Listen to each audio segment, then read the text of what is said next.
더불어민주당이 정부 인사 등에 대한 줄탄핵 고소에 이어 국민들을 무차별 고발하겠다는 이른바 카톡 계엄령을 선포했다. 민주당이 자신들의 시각으로 국민들의 소셜미디어, SNS를 검열하고 내란 선전을 퍼날랐다고 판단될 경우 고발하겠다는 것이다. 최근 윤석열 대통령 지지율이 46%를 기록하는 등 골든크로스를 목전에 두고 있어 다급해진 민주당이 자충수를 둔 것 아니냐는 비판이 나온다.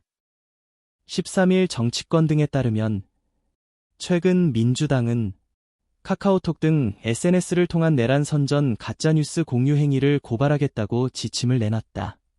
이를 두고 전체주의적 카톡 계엄령, 이틀막을 넘은 폰틀막이라는 비판이 쇄도하고 있다.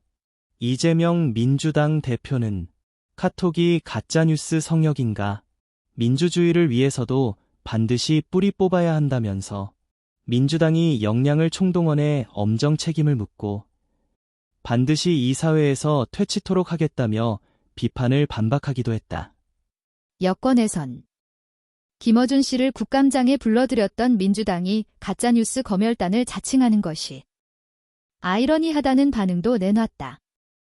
김재선 국민의힘 의원은 카톡 검열까지 하겠다면 이름을 민주파출소가 아닌 민주흥신소로 하라며 김어준발 가짜뉴스를 물어 수도 없이 망신당했던 민주당이 무슨 수로 가짜뉴스를 가려내나.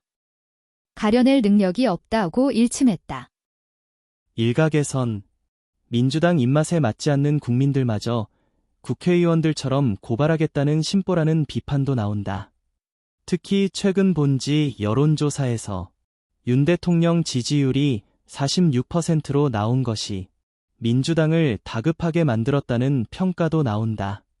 한국여론평판연구소 아시아투데이가 의뢰하여 10에서 11일 전국만 18세 이상 남녀 1,002명 대상으로 조사 실시. 조동근 명지대학교 경제학과 교수는 카톡 계엄령은 최고의 악수다. 악수는 악수를 부른다. 민주당이 점점 압박을 느껴 이성을 잃었다는 것, 국민의 표현의 자유, 대화의 자유를 못하게 한다는 것인데 검열을 한다 해도 어떻게 할 건가? 카톡 서버를 압수할 건가? 기준은 어떻게 세울 것인가 라며 국민의 자율적 견해를 지인들과 소통하는 것이지 선동이 아니다. 이를 규제할 법률적 방법도 실효적이지 않다. 처벌 기준은 어떻게 하나라고 지적했다. 박인환 바른사회시민회의 공동대표는 처벌을 한다면 명예훼손 정도겠다. 그러나 처벌하면 사생활 침해가 불가피하다. 민주당으로선 젊은 층의 표를 다 잃을 것이라며 일반 국민들 상대로 검열하는 것인데 편지를 뜯어서 뭐가 적혀있나 보는 것이랑 똑같다. 현실성이 없다고 밝혔다.